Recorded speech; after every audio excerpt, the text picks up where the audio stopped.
Roy Titus is the CEO of United Franchise Group, a global leader for entrepreneurs, which has elevated franchising from a career to a calling. His philosophies on growth, positive attitude, and family have influenced his career as he developed the company from conception to international expansion. Since the beginning of his career, Ray's enterprising spirit was cultivated by a franchising legend. His father, Roy Titus, is the founder of Minuteman Press. Their shared appreciation for innovation and resourcefulness is fueled by Ray's determination, and that all laid the groundwork for what has become an established and respected community within the world's franchising industry.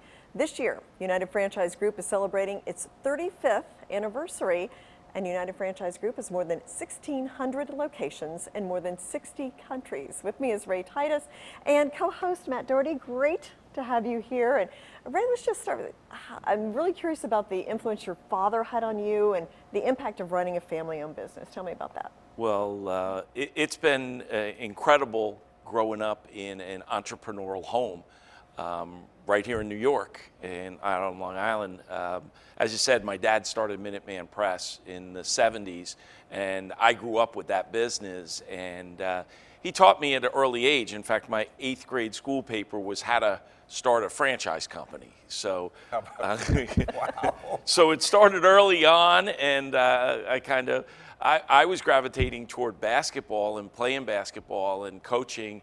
And as I got older, it just became really apparent that I could apply everything I learned in sports to business, from getting there early, hard work and practicing and everything else that we had to do to be successful in the business, and just fell in love with franchising. Talk more about that. I talk a lot about business is a contact sport. So the transferable skills, the transferable lessons you learn by playing basketball, growing up on Long Island, how do they carry over to United Franchise Group and your leadership? Well, I think it all starts with that hard work, Matt. There was a saying growing up, is he a gym rat or is he not a gym rat? Right. And I was a gym rat, okay? So I worked really, really hard.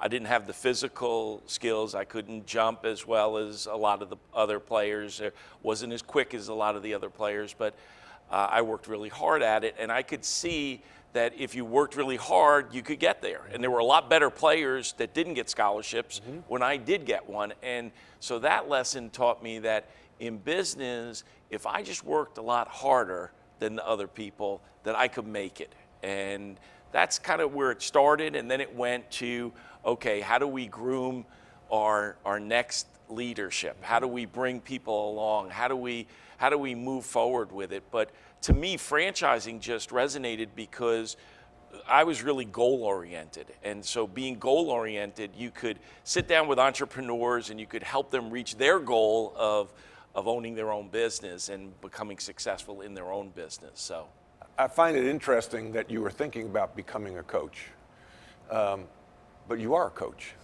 right? I've been to your offices. You lead like a coach. I think sometimes we talk, and I interviewed David Novak on this show, CEO of Young Brands. Yep. I'm sure you know. Yeah, I do know. You might know him personally. Yeah. And he calls his leaders not bosses, but coaches. And it's a different mindset. Yeah. I go into your offices. You have a library with a lot of books. You're a teacher. You're a coach. It's just you're doing it in business. Talk about that mindset and how that has helped you as a leader. I think early on I had, some would say the misfortune, I would say the pleasure of hiring my father-in-law.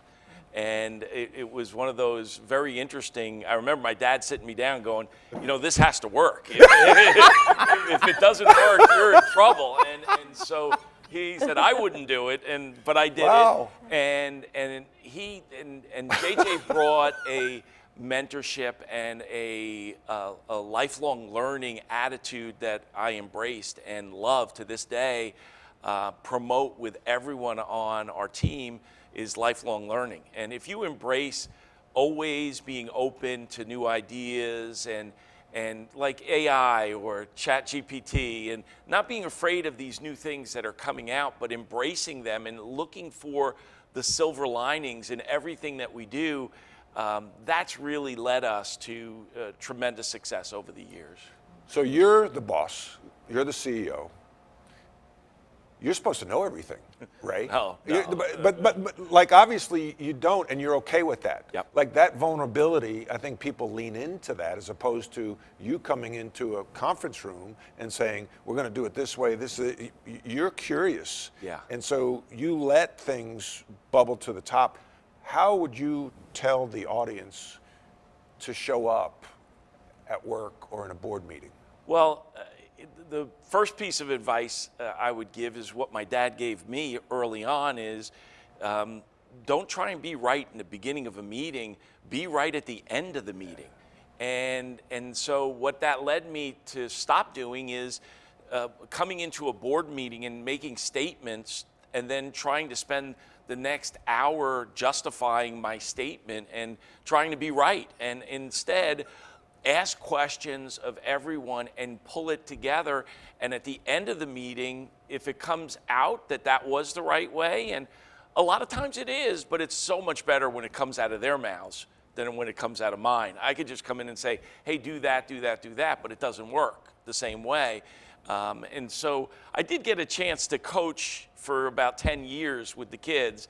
And I love that part of my life with the boys and coaching the teams that I coached.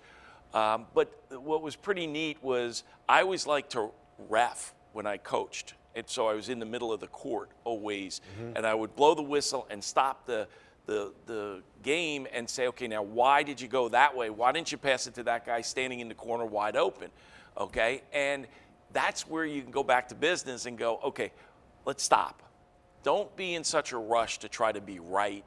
Ask people questions, ask more questions, and listen, and it may change your opinion as you go along. And a lot of times it does. And look, any good leader, any good coach has to get talent. Mm-hmm. You're not a good coach without talent, as Bill Belichick's proven the last couple of years, right? So you go take a step back and you go, okay, but utilize that talent. And I'm not illegal. I have a great in-house counsel. I'm not an accountant. I have a great CFO. So I go through, and if you don't have that, get it. Mm-hmm. It's too many people hold on to bad people too long. Yes. Mm-hmm. Yes. And yes. I'm curious too, because franchising is a different business than we've talked to CEOs who run employees, but you're really working with entrepreneurs. Yep. How is that different? Is it easier? Is it more difficult? How would you gauge that? Way harder. Way harder. Like anybody, they equate franchise or franchisee to herding cats, okay? You want to promote entrepreneurship and for people to run and manage their own business, call their own shots, but then at the same breath, you need them to protect the brand and to not do anything that's going to hurt other franchisees. And so you have to play well in the sandbox also as in franchising. So it's this balance between that. It's that we want them to be entrepreneurs. We get our best ideas from our franchisees. Mm-hmm. As they build and grow their business. That's how you do it. At least that's how we do it. We don't make decisions in a boardroom in West Palm Beach. We make them with franchisees all over the world that give us the insight. They're on the front lines. They know what works and what doesn't work. We just have to facilitate those great ideas out there. And that's how we've run our company. And then you make that a standard. You make that part of your practice. That's right. It reminds me of coaching. A friend of mine, Gordon Shazier, worked for Jerry Sloan of the Utah Jazz. And he said, we learn from our players. And one day at the end of practice, John Stockton, famous Hall of Fame player, was throwing up shots in the lane, wrong foot, shots, just flipping them to the basket. And he went up to him and said, what are you doing? He said, well, there's a lot of times, I'll get a loose ball in the lane with 2 seconds on a shot clock, and I just got to throw it up on the rim to save the possession. So I'm practicing that. So they drilled it. It became a drill, became part of their standard operating procedure. There you go. Not unlike what you're doing. Not at all. That's a beautiful thing. Yeah, it is. That's beautiful because you are curious, you're asking questions, you're allowing. I talk about, as a leader, you got to mind for the truth. Because if you don't manage the truth will manage you right out the door. Yep. So you're allowing that to bubble up quickly. Yep. and then you could manage it from there. Well, the beauty of managing and running a business that way is basically what we're doing is listening to our customers, right? But we have the insight to their data. We have the insight to having relationships with them and meeting them all the time. And so we can then know what changes to make real time. Okay, so from our customers, our franchisees, now they have a ton of other customers. You know, when you have 1,600 franchisees in all the countries we're in all over the world, you're going to get, you know, differences, okay? And what works in Australia may not work in, you know, the United Kingdom. And so every area is a little different too, so you have to be mindful of that. Right, wow.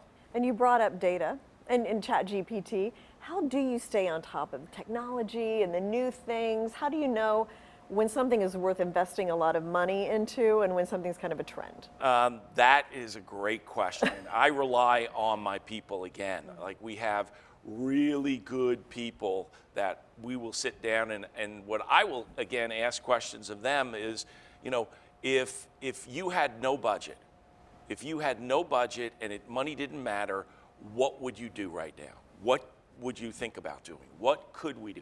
Now, you then go and get a budget. We're not that kind of company, but you're going to get. But it gives me, a real good view into what we need to do.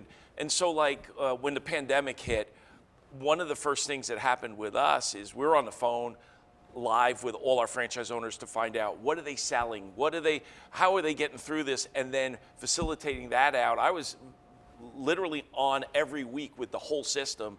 What are we selling? This is what this person's doing in Florida. This is what somebody's doing in Louisville, Kentucky, and this is how we get through this, right?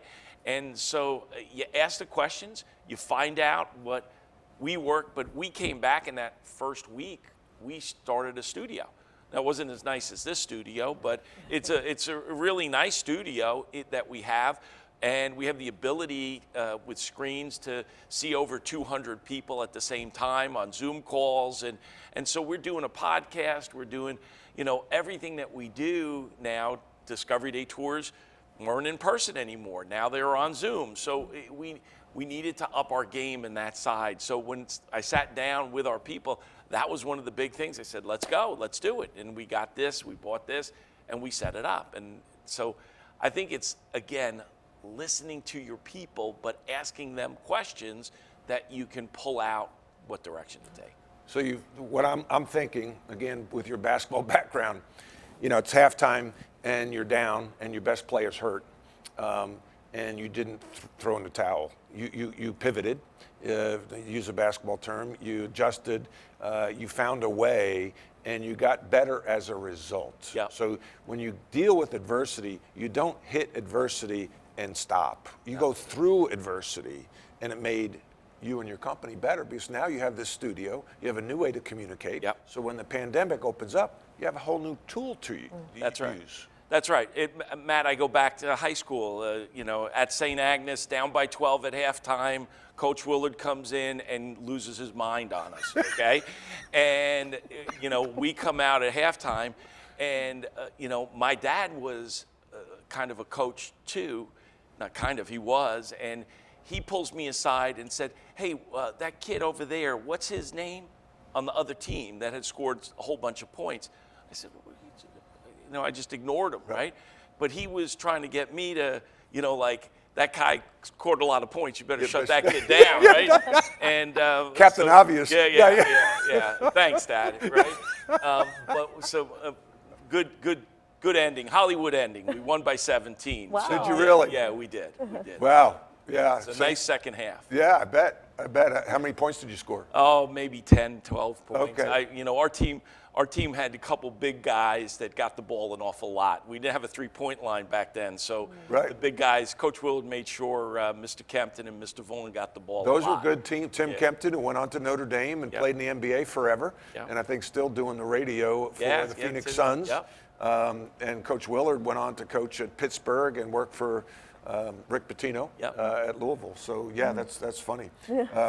The thing I'd like to touch on, Jane and Ray, is the succession plan. You took over for your dad. You have your sons and some nephews in the senior leadership team. Yep. The data says that third generations don't work. Yep. For a lot of different reasons. What are those reasons that you would read about, and how are you overcoming them? Well, let me start in the beginning. My dad, helped start a couple companies, and I was able to take Signorama and move that down to Florida. My brothers kept Minuteman Press, and they still run that one. So that generation kind of split at that point. Now I have 3 sons, 3 nephews down in Florida that are all in the business.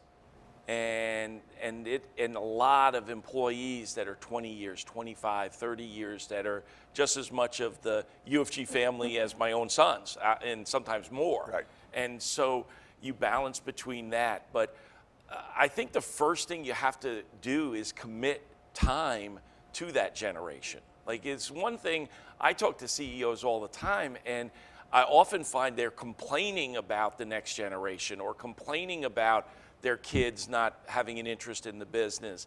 My kids all had an interest in the business. I didn't make them do it. They wanted to do it. In fact, I encouraged them to do other things. We're close to Broadway. I told my one son, take it to Broadway. Go sing on Broadway. Go do, follow your dreams, guys. That's what, don't have any regrets.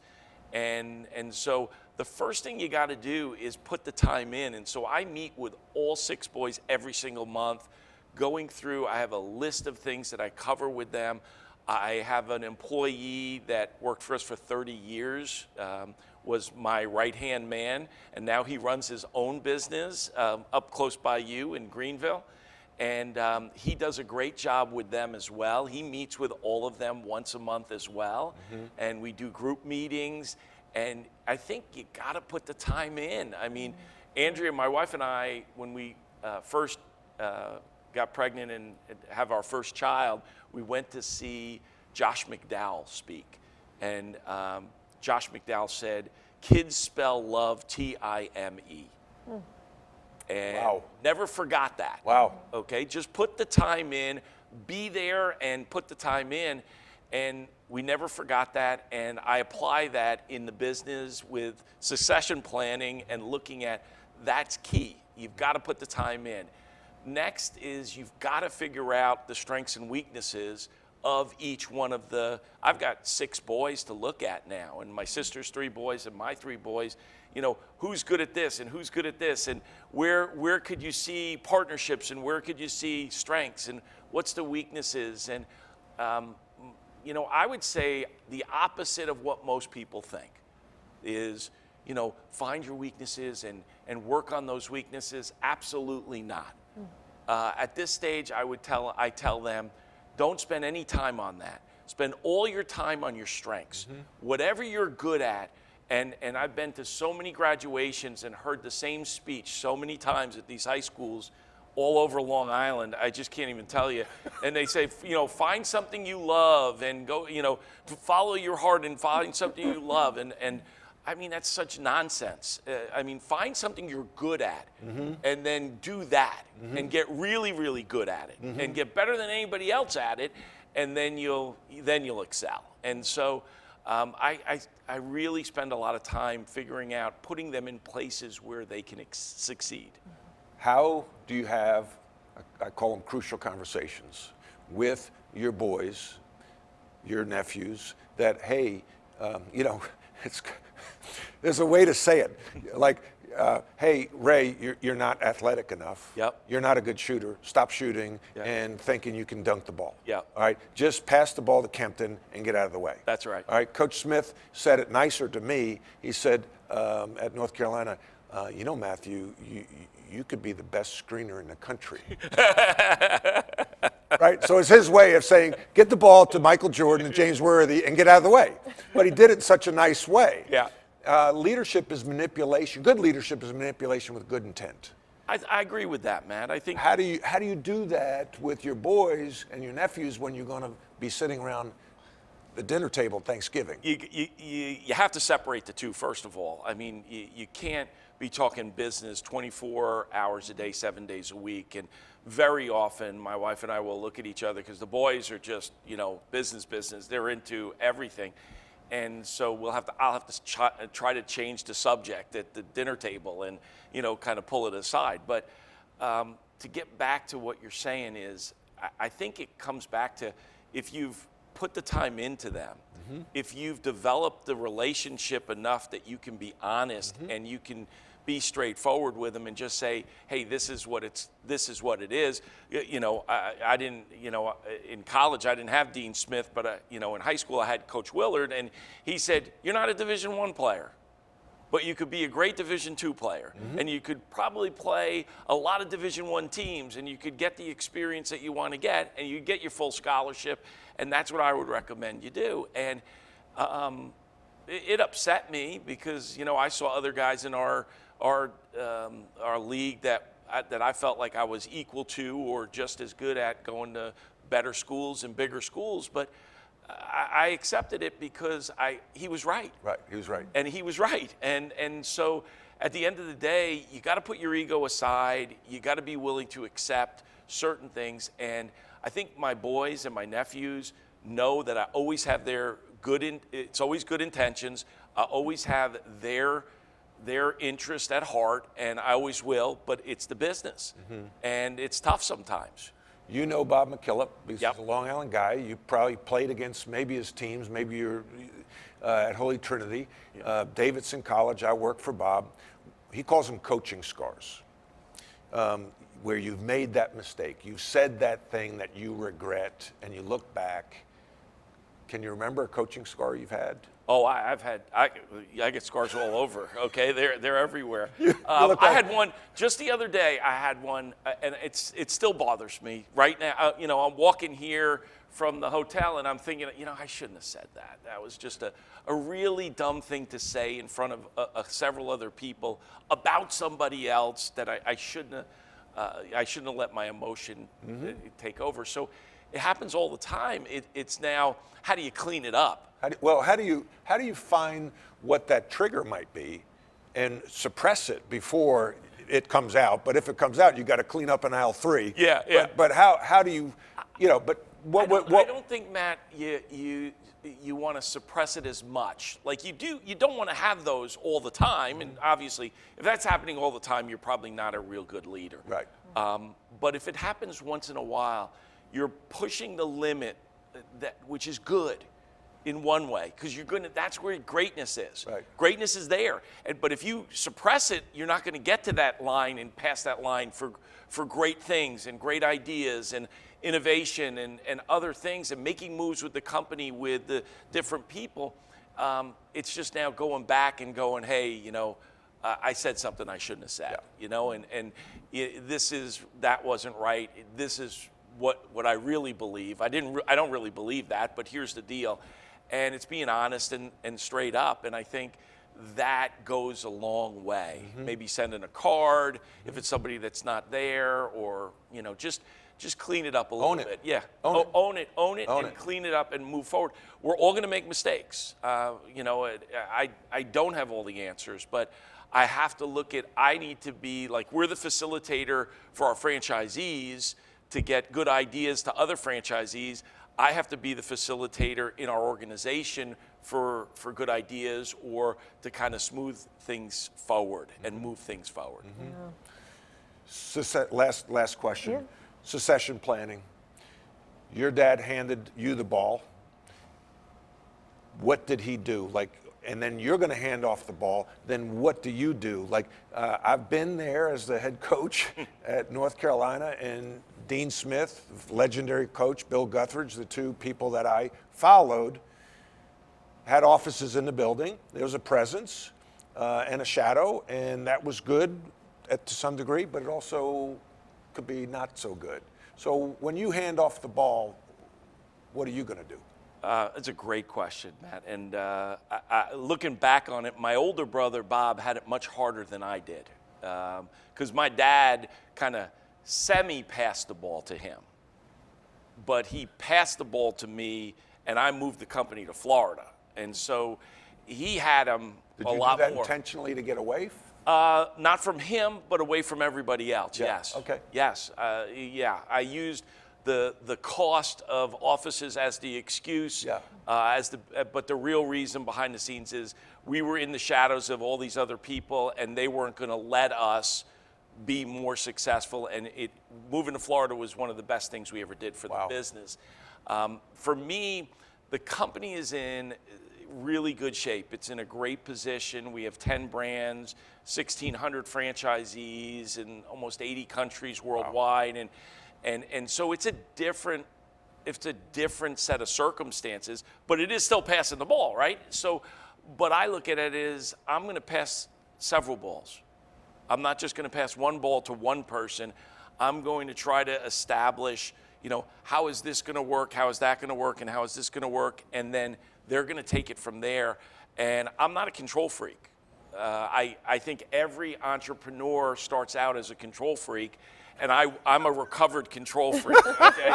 I'd like to think I am. Hi, my name's Ray. Yeah, I thought this was an intervention here. Right? But seriously, I think that every successful entrepreneur has to be a control freak to some degree in the beginning, but you can't run a big business if you're a control freak. And so you have to delegate, and you have to let other people do 80% or 90% of what even you could have done. And so I think when we go, it's going to be, and I make that move down the road, and I'm 60 years young, okay? And everybody complains about the president being 81 years old and how old these presidents and people are up there in Washington, but I don't complain at all because it makes me look really young, right? And so I'm like, hey, if the president's 81, look at him. You got a long runway. 20 years, man. I can't. But seriously, from my standpoint, I think when we do that, it's going to be a little bit more systematic. It's going to be a little bit more, there'll be outsiders involved, and there'll be boards, and there'll be other things involved. But there will be that, some tough decisions that have to be made when you have 6 boys, and, leadership doesn't work in a committee. No. We all know that's where great ideas go to die. And, right. we have a hiring committee so we don't hire as many people. I'm serious. You ever want to slow something down, you just start a committee. Just start a committee. That's it. So true. You just start it. We got a hiring committee meeting once a month, and we go through the list, and yes, no, yes, no, whatever. And then we do it, right? But just it's slowed down. Yeah. When we didn't have that, it was a free-for-all. It was chaos, and so you've got to systemize it, and I think that'll happen with us, man. Gotcha. Ray, thank you so much. Yeah, a lot of fun. Great advice. No, thank you. Thank you. Appreciate you. Time Welcome home. Yeah, welcome home. It's good to be here, except it's cold. Yeah, it's cold. I forget how cold it is here, right? So very nice to meet you, Jane.